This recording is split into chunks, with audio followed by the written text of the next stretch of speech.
시청자 여러분 안녕하십니까? 헬로티비 뉴스는 연말을 맞아 지난 2024년 한 해 어떤 소식들이 지역사회를 걱정하게 하고 또 기대하게 했는지 돌아보는 시간을 준비했습니다. 다사다난했던 지난 한 해를 돌아봅니다.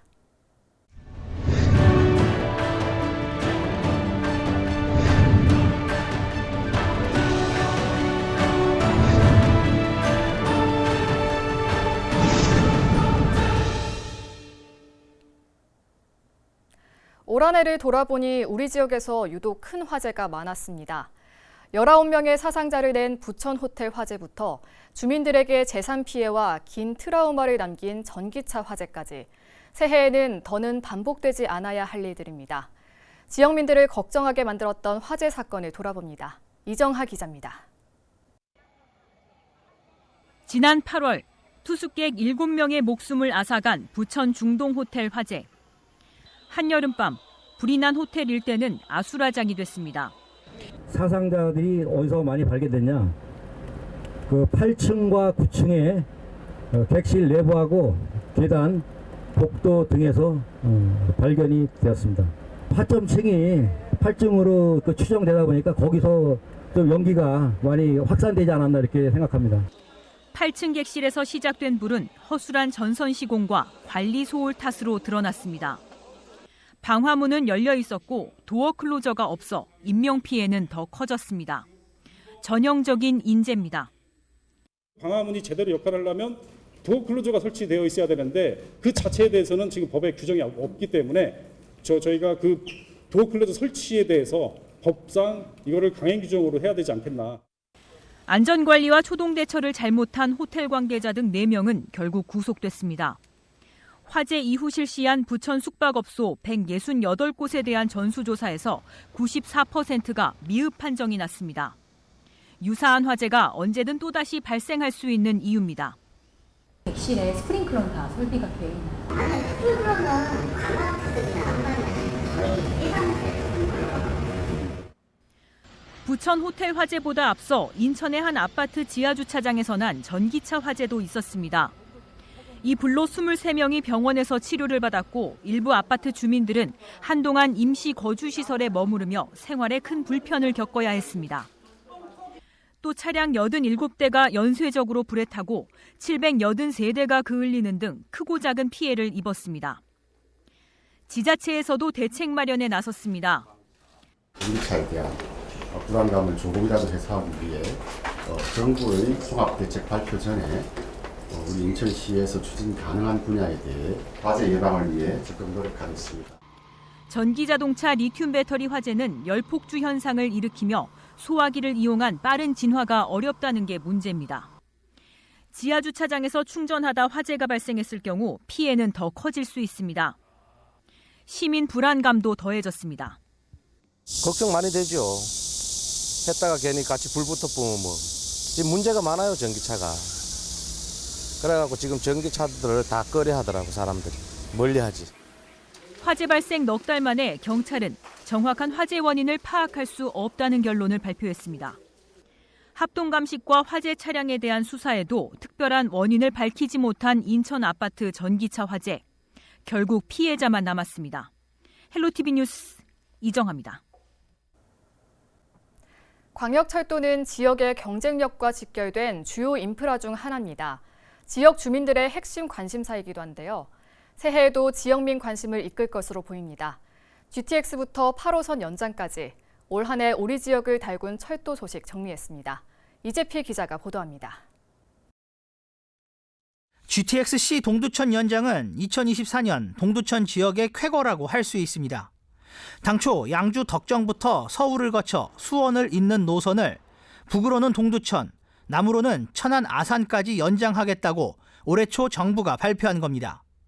GTX-C 연장을 수건으로 꼽아온 동두천 지역사회는 일제히 환영의 목소리를 냈습니다. 특히 동두천시는 기금을 조성하는 등 사업을 대비해 차곡차곡 발걸음을 이어왔던 상황. GTX-C 연장을 통해 지역 성장의 발판을 마련한다는 구상입니다. 2028년에서 30년까지는 아마 준공이 될 것 같은데 사실 막대한 예상이 과제죠. 그래서 우리는 일찍이 그 철도 기금을 마련해서 안정적인 그 재원 마련을 위해서 이미 확보된 상태이고 GTX G 노선은 올 한 해 포천시를 뜨겁게 달궜습니다. GTX G는 총 길이 84.7km의 광역 급행철도로 인천 숭의와 KTX 광명역, 서울 논현, 동의정부 등을 거쳐 포천을 잇습니다. 노선이 완성되면 포천에서 강남까지 30분, KTX 광명역까지 43분이면 닿을 수 있습니다. 경기도는 지난 5월 제5차 국가철도망 구축 계획에 GTX G 노선을 반영해 줄 것을 국토부에 건의하는 한편 포천시를 비롯한 해당 지자체와 사업의 성공 추진을 위한 상생 협력 협약을 체결했습니다. 포천 시민사회도 지난 10월 GTX G 노선의 성공 추진을 위해 GTX G 포천 유치 추진위원회를 구성했습니다. GTX 플럭스 G 노선이 개통하게 된다면 포천 시민 여러분들이 편하게 직접 서울로 연결될 수 있다는 점에서 굉장히 뿌듯하고요. 앞으로 이 GTX 플러스 노선이 G 노선이 차질 없이 진행될 수 있도록 여야가 힘을 모아서 또 경기도와 함께 해 나가겠습니다. 2024년 의정부 지역의 핵심 관심 사안은 8호선 연장이었습니다. 경기도는 올해 8호선 의정부 연장을 경기도 철도 기본 계획에 담았습니다. 8호선 연장은 의정부시의 핵심 과제 중 하나. 교통 인프라가 열악한 고산지구를 포함한 의정부 동부 권역에는 수건 사업입니다. 이에 의정부시는 8호선 연장 구상안을 시민들에게 공개하기로 했습니다. 의정부시가 내놓은 최저가는 남양주 별내별 가람역에서 고산과 밀락을 거쳐 어룡역을 통과해 의정부역으로 가는 한, GTX-C 노선과 1호선, 경전철을 환승할 수 있고 인구 밀집 지역으로 수요가 많을 것이라는 판단입니다.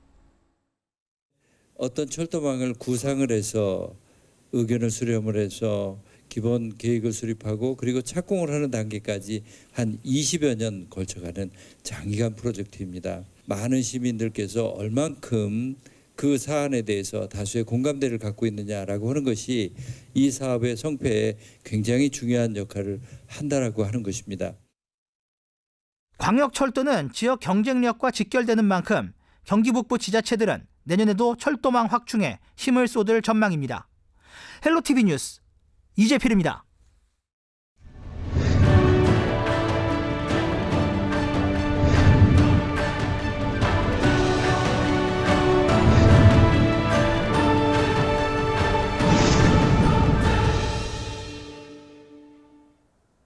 전국적으로 인구 감소 문제를 해결하기 위해 다양한 정책을 내놓고 있습니다. 특히 인천의 경우 인천형 출생 정책인 I+1 1억 드림과 천원주택 등 다양한 정책을 내놓으며 출산율 증가에 힘쓰고 있는데요. 이에 힘입어 전국 최고 출생아 증가율이라는 기록까지 만들었습니다. 새해에도 의미 있는 정책 효과가 나타날 수 있길 기대하며 돌아보겠습니다. 송효창 기자가 전해드립니다. 올해 1월부터 9월까지 인천시 출생아 수는 11,326명. 지난해 같은 기간 대비 8.3% 증가했습니다. 이는 전국에서 가장 높은 증가율입니다. 3.5%로 2위인 서울을 비롯해 대구와 충남 등을 크게 앞섰습니다. 전국 평균 출생아 증가율은 0.7%에 불과합니다. 인천의 합계 출산율은 지난해 3분기 0.67명에서 올해 3분기 0.8명으로 늘어 세종시에 이어 전국 두 번째로 큰 증가폭을 보였습니다. 인천의 혼인 건수 역시 9,661건으로 2023년 대비 12.4% 증가했습니다. 인천시는 지속적인 인구 유입과 함께 인천형 저출생 대책이 출산율 증가에 기여한 것이라고 설명했습니다. 그렇다면 인천이 내놓은 정책은 무엇일까? 바로 출생과 주거 정책인 I 시리즈입니다. 가장 먼저 발표한 것이 I+1억 드림. 인천에서 태어나는 모든 아이에게 1억 원을 지원하겠다는 것입니다. 인천에서 태어나는 모든 아이에게 18세까지 1억 원 이상을 지원하는 정책입니다. 단순히 지원금을 늘리는 차원을 넘어 국가정책의 사각지대를 보완하고 꼭 필요한 곳에 지원을 확대해서 출생 정책의 체감 지수를 확실하게 높이는 정책입니다. 여기에 I+ 차비드림 사업도 추가됐습니다. I+ 차비드림은 아이패스와 연계해 출산 가구에 대한 교통비 환급을 최대화하는 사업입니다. 현재 일반인에게 월 이용 대중교통비 20%, 19세부터 39세까지 청년에게 30%를 환급하고 있는 아이패스에서 2025년 첫째 아이를 출산하는 가정의 부모에게는 아이가 7세가 될 때까지 각각 50%, 둘째 아이 이상을 낳은 부모에게는 각각 70%를 환급합니다. 저출생 2호 정책도 내놨습니다. 인천형 주거 정책인 아이 플러스 집드림이 바로 그것. 이 정책은 저출생 문제를 해결하기 위한 또 하나의 조치로 청년과 신혼부부의 주거 안정을 도모하기 위한 것입니다. 신혼부부에게는 1일 임대로 1,000원의 임대주택을, 신생아 가구에는 주택담보대출 시 이자를 지원해 내 집 마련을 지원합니다. 상당히 높은 비용 부담으로 인해서 결혼이나 출산을 좀 막고 있는 요인도 작용하고 있어서 이런 근본적인 문제를 주택 부분에서 해소시켜 나가야 되겠다 해서 이번에 주택과 관련한 저출생 대책을 마련하게 됐습니다. 인천시의 파격적인 출생 정책인 아이 시리즈. 전국 최고의 출생아 증가율이라는 기록까지 만든 가운데 인천의 다음 행보에 시선이 모이고 있습니다. 헬로티비 뉴스 송혜차입니다. 올해 경기 북부 지역의 가장 큰 화두 중 하나는 국제 스피드스케이트장 유치 경쟁이었습니다. 태릉 국제스케이트장 이전이 추진되면서 대체 시설 부지 공모가 진행된 건데요. 하지만 상반기 뜨거웠던 열기가 무색하게 부지 선정이 차일피 미뤄지면서 동력을 잃고 있습니다. 보도에 김신혜 기자입니다. 수도권에서 유일하게 스피드스케이팅 국제대회를 치를 수 있는 400m 트랙을 갖춘 태릉 국제스케이트장. 조선 왕릉의 유네스코 세계문화유산 등재로 철거 결정이 나면서 오는 2027년이면 역사 속으로 사라지게 됩니다. 지난해 12월 문화체육관광부와 대한체육회가 국비 2천억 원을 들여 대체 시설을 짓겠다고 밝히면서 본격 유치 경쟁이 시작됐습니다. 공모에 뛰어든 지자체는 7곳, 경기도 양주와 동두천, 김포와 인천 서구, 강원도 춘천과 원주 철원입니다. 지자체들은 저마다 강점을 내세우며 최적지임을 강조했습니다. 스케이트장이 유치되면 지자체 홍보뿐만이 아니라 경제 활성화 등 일석이조의 효과를 누릴 수 있기 때문입니다. 그거를 특색 있게 지으면은 지역의 그 랜드마크가 돼가지고 어떤 부동산 시장에도 좀 유리할 것 같고요. 그다음에 이제 상업 시설이라든지 그 체육 시설들이 이제 입주하게 돼가지고 그게 만약에 영업이 돼가지고 또 사람들이 활성화되면은 지역 경제에도 도움이 되고. 특히 수도권 지역은 우수한 접근성을 전면에 내세웠습니다. 스피드를 타는 전문 엘리트 선수들이 태릉 스케이트장 주변으로, 경기장 주변으로 한 70% 이상이 인프라가 형성되어 있는데요. 만약 수도권 밖으로 멀리 나가게 되면은 그러면 그 학생들이 학업과 운동을 병행하기 힘들어지고 그러면 운동을 중단하게 되고요. 1호선만 타도 부모님이 데려다 주지 않아도 바로 동두천역에서 내려서 한 도보로 15분 정도만 걸으면 본인 혼자서도 그 스케이트장에 가서 그 빙상, 아이스링크를 즐길 수 있는 그런 여건이 되는. 하지만 유치 열기는 오래가지 못했습니다. 대한체육회가 올해 상반기 안에 최종 부지를 정하겠다고 한 계획을 한 차례 미루더니 돌연 공모 연기 결정을 내렸습니다. 8월 열린 이사회에서 태릉 선수촌 종합정비계획과 유산 영향평가 용역이 끝날 때까지 부지 선정 절차를 미루기로 의결한 겁니다. 이 영향평가는 내년 상반기에 마무리될 예정입니다. 유치 전에 뛰어든 지자체들은 당혹스럽다는 반응입니다. 국제스케이트장 유치 홍보를 위해 막대한 예산을 들여왔는데 추진력을 잃게 됐기 때문입니다. 지자체들이 약 1년 동안 사용한 예산은 13억여 원, 적게는 수천만 원, 많은 곳은 4억 원 이상 쓴 것으로 확인됐습니다. 그럼에도 지자체들은 포기하지 않겠다는 입장입니다.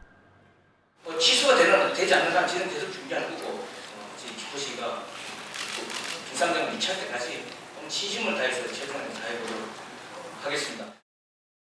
대한체육회는 결정된 게 없다면서도 기존 스케이트장 존치 가능성을 열어둔 것으로도 전해지고 있습니다. 긴 빠진 유치 경쟁이 지속되고 있는 가운데 대체 시설 공모의 향방은 내년을 기약해야 할 것으로 보입니다. 헬로티비 뉴스 김신혜입니다. 뉴스를 마칩니다. 시청해주신 여러분 고맙습니다.